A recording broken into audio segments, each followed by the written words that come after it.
देवों के देव महादेव के चरणों में प्रणाम करती हूँ, मेरा प्रणाम स्वीकार हो। माता पार्वती के चरणों में प्रणाम करती हूँ, मेरा प्रणाम स्वीकार हो। सभी देवी देवताओं के चरणों में प्रणाम करती हूँ, मेरा प्रणाम स्वीकार हो।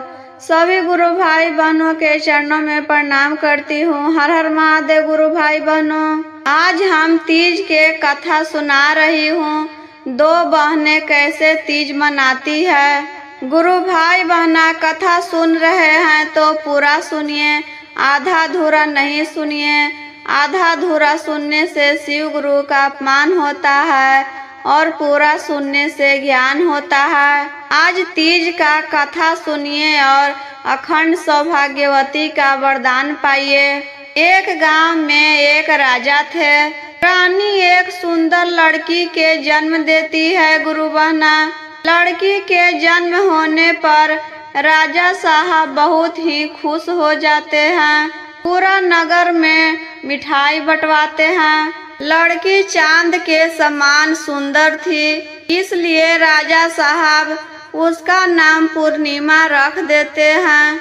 एक दिन का होता है गुरु बहना, रानी बीमार पड़ जाती है। जो आगे होने वाला था कुछ कुछ हमें आभास हो जाता है। जैसे ही रानी को लग रहा था कि अब हम नहीं बचेंगे, उस समय पूर्णिमा 6 ही महीने के थी।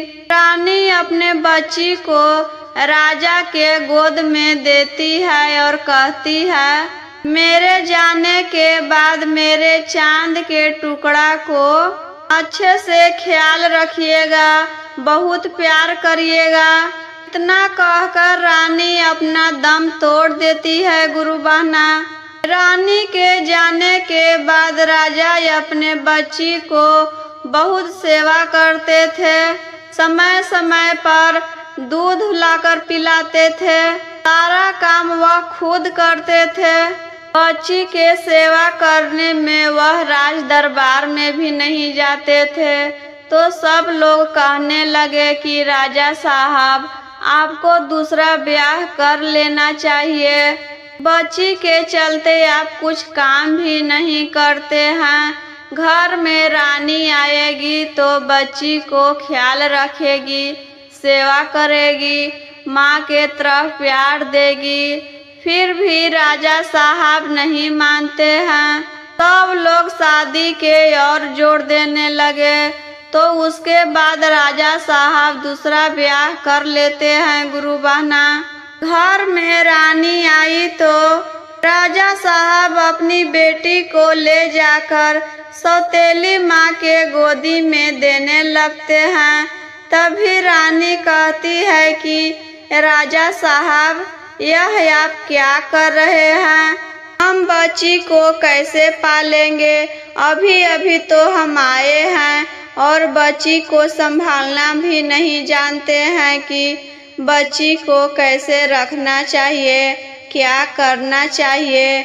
और आप मुझे आते आते ही अपने बेटी को दे दिए मेरे गोद में। उसके बाद राजा अपने बेटी को अपने गोद में ले लेते हैं और वहां से चले जाते हैं। फिर रात को सोते समय राजा अपने बेटी को गोद में लेते हैं और रानी के कमरा में जाते हैं सोने के लिए। फिर रानी के गोद में अपनी बच्ची को रखते हैं। रानी कहती है, राजा साहब, यह आप क्या कर रहे हैं? आप शादी अपने लिए किए हैं या अपनी बेटी के लिए किए हैं? हम दोनों के बीच में आज से ही दीवार खड़ा कर रहे हैं। अभी अभी तो हम आए हैं। इसे जाकर दासी को दे दीजिए। हमसे यह लड़की को नहीं पाला जाएगा, हम इसे नहीं पालेंगे। हम अभी अभी आए हैं और माँ बन जाए इसका। राजा बच्ची को उठाते हैं और दासी को ले जाकर दे देते हैं। सौतेली माँ लड़की को बिल्कुल पसंद नहीं करती थी। गुरु बहना, उसके तरफ ताकती भी नहीं थी। पूर्णिमा को दासी ही पाल रही थी। ऐसे ही समय बीतता गया गुरु बहना। रानी अपने पेट से हो गई। कुछ दिन के बाद वह एक लड़की को जन्म देती है। लड़की बहुत ही काली कलूटी थी, इसलिए राजा साहब उसका नाम अमावस्या धर देते हैं। आप सब तो जानते हैं गुरु बहना, बेटी या बेटा कैसा भी हो, लेकिन माँ के लिए वह बहुत ही प्यारा होता है। जैसे ही रानी के थी, अमावस्या बहुत ही काली कलूटी थी, फिर भी रानी बहुत प्यार करती थी अपनी बेटी को। अमावस्या को माँ पालती थी और पूर्णिमा तो दासी के गोद में पल कर बड़ी हुई। धीरे धीरे दोनों बहनें सयान हो गए। राजा साहब सोचते हैं कि पूर्णिमा अब बड़ी हो गई है, अब उसका ब्याह कर देते हैं। तो अपने दूसरे गांव के राजा के घर जाकर उसका शादी तय कर देते हैं गुरु बहना। घर आकर रानी से कहते हैं कि पूर्णिमा के लिए लड़का देख लिए हैं, वह बहुत राजा महाराजा है और उसका शादी तय कर दिए हैं। इतना कहकर राजा साहब अपने राज दरबार में चले जाते हैं। तभी रानी कूप भवन में जाकर बैठ जाती है। पहले के राजघराना में कूप भवन रहता था गुरु बहना। जो भी कुछ बात के लिए रानी रूठती थी तो एक कमरा में जाकर बंद हो जाती थी। जब तक उसका जिद पूरा नहीं होता था, जब तक वह दरवाजा नहीं खोलती थी। वैसे ही रानी की कूप भवन में जाकर बैठ गई। सुबह से शाम हो गया गुरु बहना, रानी दरवाजा नहीं खोली। जब रात के समय राजा साहब रानी के कमरा में सोने के लिए गए तो देखते हैं कि रानी वहाँ पर नहीं है, कहाँ चली गई। रानी के इधर उधर ढूंढते हैं और एक दासी से पूछते हैं रानी कहाँ गई है। दासी कहती है कि रानी तो कूप भवन में जाकर बैठे हैं। राजा साहब कूप दरवाजा के पास जाकर खड़ा होकर दरवाजा खटखटाते हैं कि रानी दरवाजा खोलो, तुम क्या चाहती हो? जो चाहती हो वह कह दो हमसे, हम पूरा कर देंगे। रानी कहती है कि आप पूरा करेंगे ना? नहीं पूरा करेंगे तो हम यही कूप भवन में बिना खाए पिए अपना दम तोड़ देंगे, हम दरवाजा नहीं खोलेंगे। राजा साहब कहते हैं कि नहीं रानी, जो चाहती हो वह मांग लो, हम पूरा कर देंगे, दरवाजा तो खोलो। रानी दरवाजा खोलकर कहती है कि आप पूर्णिमा के लिए इतना राजा घर के लड़का क्यों चुने हैं? आप उसे एक भिखारी के साथ शादी कर दीजिए। राजा साहब कहते हैं कि अरे यह क्या कह रही हो? हम राजा साहब को जुबान देकर आए हैं कि हम अपनी बेटी को आपके लड़का के साथ शादी करना चाहते हैं और दिन तारीख सब तय कर दिए हैं। अब कैसे हम उनको मना करेंगे कि हम शादी नहीं करेंगे? रानी कहती है कि कुछ भी हो मना कर दीजिए, नहीं तो हम मर जाएंगे। पूर्णिमा यह सब बात सुन रही थी। अपने पिता से कहती है कि पिताजी, जैसे माँ कह रही है वैसे करिए, आप हमें एक भिखारी के साथ शादी कर दीजिए, हम कैसे भी रह लेंगे उसके साथ। और जो लड़का से आप शादी तय किए थे मेरे लिए, अब अमावस्या भी बड़ी हो गई है, अमावस्या के शादी कर दीजिए राजघराने में। आप मेरी चिंता मत कीजिए। राजा अपने दिल पर पत्थर रख के रानी के बात मान जाते हैं कि ठीक है, तुम जैसा चाहती हो वैसा ही करेंगे, चलो खाना खा लो। उसके बाद रानी खाना खाती है और जाकर सो जाती है। सुबह राजा साहब उठकर एक भिखारी के खोज में निकल जाते हैं। गुरु बहना इधर उधर जाते जाते एक मंदिर के पास एक भिखारी को देखते हैं कि बैठकर भीख मांग रहा है और वह दोनों आँख से अंधा भी था, उसको कुछ दिखाई नहीं देता था। राजा साहब वहां जाकर कहते हैं कि अरे भाई, तुम शादी करोगे? भिखारी भी कहता है कि आप कौन हैं और हमसे शादी के बात कर रहे हैं?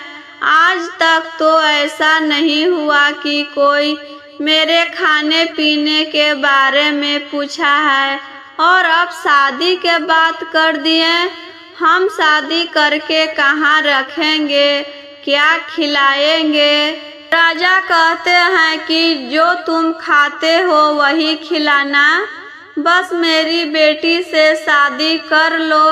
राजा साहब भिखारी को अपने साथ लेकर आते हैं।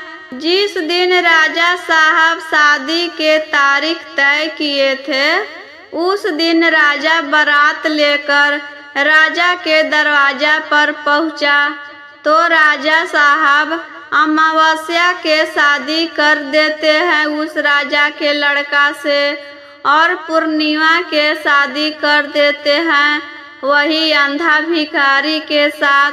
अमावस्या के विदाई में रानी खूब सारा दहेज देती है, रुपया पैसा देती है, जीरा के खोइछा देती है और पूर्णिमा को कुछ भी नहीं देती है। गुरु बहना एक खोइछा तक भी नहीं देती है। राजा साहब चुपके से पूर्णिमा को एक सोने का जितिया दे देते हैं। गुरु बहना जो पूर्णिमा के माँ पहना करती थी वही जितिया रखे थे तो पूर्णिमा को दे देते हैं कि बेटी हम तुम्हें क्या दे, नहीं तो तुम्हारी सौतेली माँ फिर मरने के धमकी देगी। यही जितिया है, तुम यही बेचकर कुछ अपना कारोबार करना। पूर्णिमा अपने अंधा भिखारी पति को लेकर वही मंदिर के पास चली जाती है जहाँ पर भिखारी रहता था। पूर्णिमा कहती है, स्वामी आप यहाँ पर रहते हैं? भिखारी तो रहता था तो जहाँ मन तहाँ सो जाता था, कहीं सड़क पर या मंदिर के सीढ़ी पर। अब वह शादी कर लिया तो उसके लिए कुछ रहने के लिए घर तो चाहिए। वह अंधा था तो बेचारा क्या करे। पूर्णिमा ही कुछ इधर उधर से लकड़ी ले आती है और घास पुआर से एक झोपड़ी बना लेती है गुरु बहना और वही में रहती है।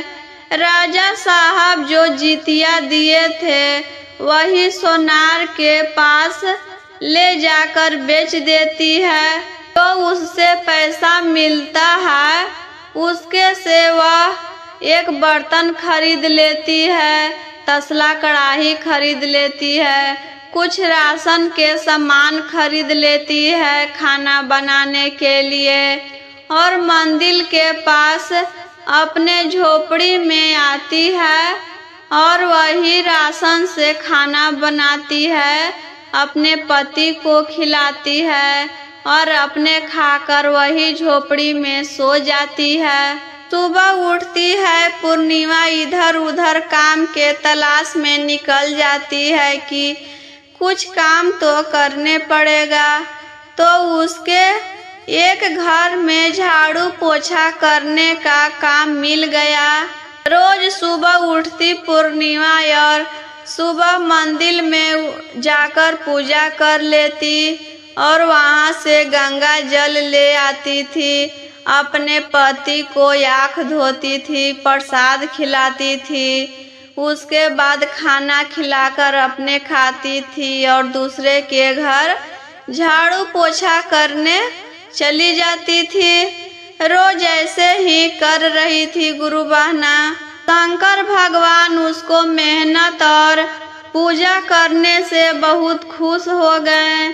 एक दिन जैसे ही वह अपने पति को आँख धोई, वैसे ही भिखारी को सब कुछ दिखाई देने लगा। वह अपने पत्नी से कहता है कि यह तुम हो, तुम इतना सुंदर हो। आज शिव जी हमें आँख दे दिए, हमें सब कुछ दिखाई दे रहा है। तुम इतना सुंदर हो और आपके पिता मेरे साथ शादी कर दिए हैं। क्या बात है जो आपके पिता मेरे साथ शादी कर दिए हैं। पूर्णिमा सारी बात अपने पति को बताती है। उस दिन से भिखारी भी काम पर जाने लगा, कुछ काम खोज कर काम करने लगा। पूर्णिमा को एक लड़का भी था। रोज पूर्णिमा जिस घर में झाड़ू पोछा करने जाती थी, उस घर से खाना पीना रहता था, वहीं से लेकर आती थी बासी कुसी। एक दिन अपने मालिक से कहती है, साहब तीज का व्रत है, कुछ पैसा दे दीजिए जिससे हम नया साड़ी खरीद सके, हर अपने पति और बेटे को खाना खिला सके। रोज तो बासी कुसी ले जाते हैं और वही खाते हैं। घर का मालिक कहता है कि नहीं, हम नहीं देंगे तुमको पैसा, अभी अगला महीना में देंगे। हर बार बासी कुसी ले जाती हो तो आज जो खाना बनाती हो तो उसमें से जो खुदी चावल निकलता है वही ले जाओ, और दाल का खुदी है वही ले जाओ और खा लेना। पूर्णिमा घर आती है तो उसका बेटा कहता है कि माँ क्या लेकर आई हो, रोज के तरह आज भी बासी कुसी लेकर आई हो। पूर्णिमा कहती है कि नहीं बेटा, आज देखो साहब ने खुदी चावल और खुदी दाल दिए हैं, आज इसी को बनाएंगे और खाएंगे। तो पूर्णिमा खुदी चावल के भात बनाती है और खुदी के दाल बनाती है, और रास्ते में आते समय भादों के समय में जो कर्मी जमा रहता है वही कर्मी लेकर आती है, भात बनाती है, उनमें कुछ ललका साग था वही डाल देती है, दाल भात साग बनाती है, अपने पति को खिलाती है, बेटा को खिलाती है और अपने खा लेती है। कि कल तीज का व्रत है, उसमें से थोड़ा सा बचा कर रख देती है कि सरगही में खाएंगे। पूर्णिमा तो इतना अमीर नहीं थी कि वह सरगही में कुछ बनाए, इसीलिए वह दाल भात साग ही बेचारी रख दी थी। जब सोने जाने लगी तो किसी ने दरवाजा खटखटाया, तो पूर्णिमा दरवाजा खोलती है तो देखती है कि एक बूढ़ी आदमी है। बूढ़ी औरत और कोई नहीं लेकिन माता पार्वती थे, लेकिन पूर्णिमा के घर भेष बदल कर आए थे। कहते हैं कि बेटी भादों का समय है, बहुत पानी पड़ रहा है और कहीं जाने लायक नहीं है, कहाँ हम जाएं, आज रात सोने देगी तुम अपने झोपड़ी में। पूर्णिमा कहती है, माता जी इसमें कोई पूछने का चीज है, आदमी ही तो आदमी का काम आता है, आइए न आप मेरे झोपड़ी में सो जाइए। बूढ़ी औरत कहते हैं कि बेटी कुछ खाने के लिए है, पूर्णिमा कहती है, माता जी मेरे घर में तो इतना नहीं था कि हम कुछ बनाएं। अपने सरगही खाने के लिए खुद ही चावल के भात और खुद ही के दाल और साग रखे हैं, आप वह खाएंगे? बूढ़ी माता कहते हैं कि बेटी जब तुम खाई हो तो हम क्यों नहीं खाएंगे। बूढ़ी माता के पूर्णिमा हाथ धोआती है, अपने हाथों से खाना खिलाती है कि दाइए माता जी हम खिला दें। खाना खिलाने के बाद अपने आंचल से उनका मुंह पोंछती है। उसके बाद पूर्णिमा पूरा शरीर में तेल लगाती है, कहती है माता जी तेल लगा देते हैं, आप तो मेरी माँ के समान हुए। मेरे घर में सास नहीं है तो एक दिन सास बनकर आए हैं, इसलिए हम तेल लगा देते हैं, मुझे आशीर्वाद मिलेगा। तेल लगाकर जिस खाट पर अपने सोती थी उसी पर माता जी को सुता दी और अपने नीचे जमीन पर सो गई। सुबह उठकर देखती है तो माता जी उस खाट पर नहीं रहते हैं, वहां से गायब हो जाते हैं। जिस आंचल से वह उनका मुंह पोंछी थी तो देखती है कि उसके आंचल में पूरा भर आंचल सोना चांदी से भरा हुआ है, पूरा चमक रहा है। वह अपने पति को उठाती है, कहती है देखिए न जी माता जी तो नहीं है, लेकिन मेरे आंचल में इतना रुपया पैसा सोना चांदी है। वह कोई साधारण औरत नहीं थी, लगती थी कि कोई देवी है। उसका पति कहता है कि तुम सबको इतना मदद करती हो, पूजा पाठ करती हो, तो हो सकता है कोई देवी देवता थे, तुमको यह फल मिला है। तीज के दिन वही पैसा ले जाकर पूर्णिमा बाजार में एक सुंदर साड़ी खरीद कर लाती है कि हर बार तो तीज के दिन फटा पुराना पहने थे, इस बार मेरे घर देवी जी पैसा दिए हैं तो नया कपड़ा से पूजा करते हैं। नया कपड़ा ले आती है, फल फलहरी लाती है, पूजा पाठ करती है, अपने पति को टीका लगाती है, आरती लगाती है, प्रसाद देती है खाने के लिए और अपने कुछ नहीं खाती थी। 24 घंटा का उपवास रखी थी, क्योंकि तीज का उपवास 24 घंटों का होता है गुरु बहना। उसमें से कुछ सोना चांदी बेच देती है और अपने लिए एक सुंदर घर बनवा लेती है और खुशी खुशी रहने लगी थी। यह सब बात सुनी अमावस्या तो अपने बहन से मिलने के लिए आए कि बहन तुम्हारे तो शादी एक भिखारी से हुआ था और इतना सब कैसे हो गया।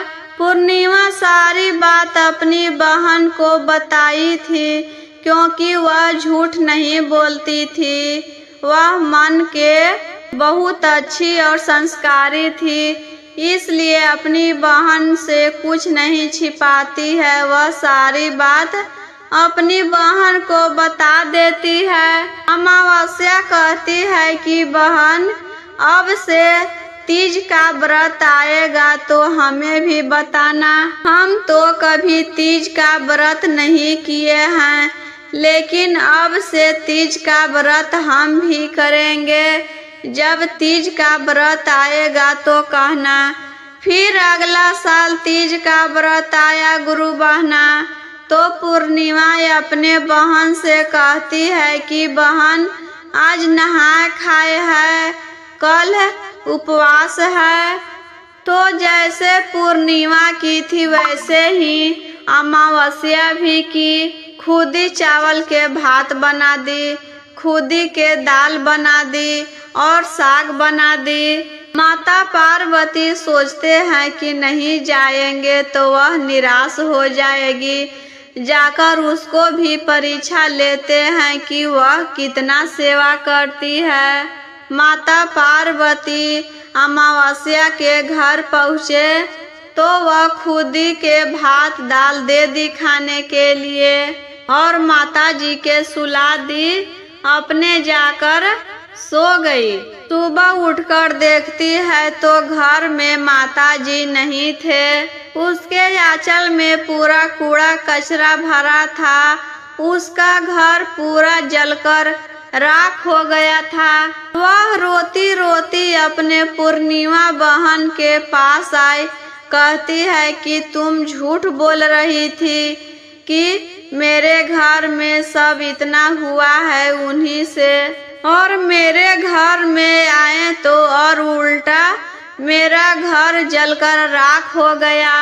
अब हम कहाँ रहे, क्या करें, कहाँ जाएं? पूर्णिमा कहती है कि तुम क्या की थी? अमावस्या कहती है कि तुम तो कही थी कि खुदी के दाल भात खिलाए थे, तो हम भी खुदी के दाल भात बनाए थे वही खिला दिए।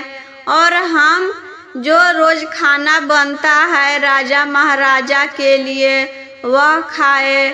उनको एक खटिया पर सुता दिए।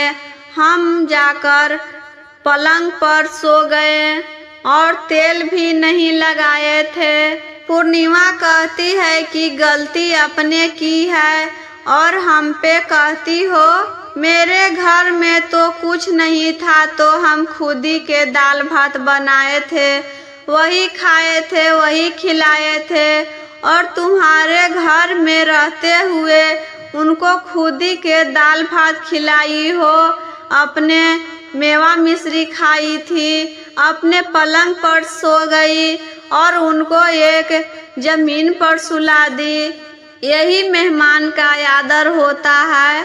तुम जैसा की थी वैसा भुगतो अब। अमावस्या कहती है कि बहन तुम ही कुछ बताओ, मेरी माँ तो कुछ संस्कार नहीं दी थी। तुम जैसा कहोगी वैसा ही करेंगे हम। पूर्णिमा अपने बहन को पूजा पाठ करने के लिए सिखाई, दूसरों को सेवा करने के लिए सिखाई कि गरीब को मदद करो, कभी किसी को देखकर घृणा मत करो, रोज पूजा पाठ करो। कोई भी व्रत रखना चाहिए तो सच्चे मन से रखना चाहिए। तीज का व्रत अखंड सौभाग्यवती के लिए रखा जाता है। उस दिन नया नया साड़ी पहना जाता है। उस दिन निर्जल उपवास रखा जाता है। फल फलहरी से पूजा किया जाता है। जैसे पूर्णिमा कहती थी वैसे ही अमावस्या करती थी। अपने बहन से पूछ पूछ कर काम किया करती थी और अगले साल से हर बार तीज का व्रत मनाने अपने बहन के पास आती थी। दोनों बहन मिलकर तीज का व्रत मनाते थे अपने पति के लंबी आयु के लिए। उस दिन से दोनों बहनें अपने पति के साथ खुशी खुशी रहने लगे। मेरा वीडियो कैसा लगा गुरु बहना कमेंट बॉक्स में ज़रूर बताएं। अच्छा लगा हो तो लाइक करें, शेयर करें और चैनल पर पहली बार हो तो चैनल को सब्सक्राइब कर दें।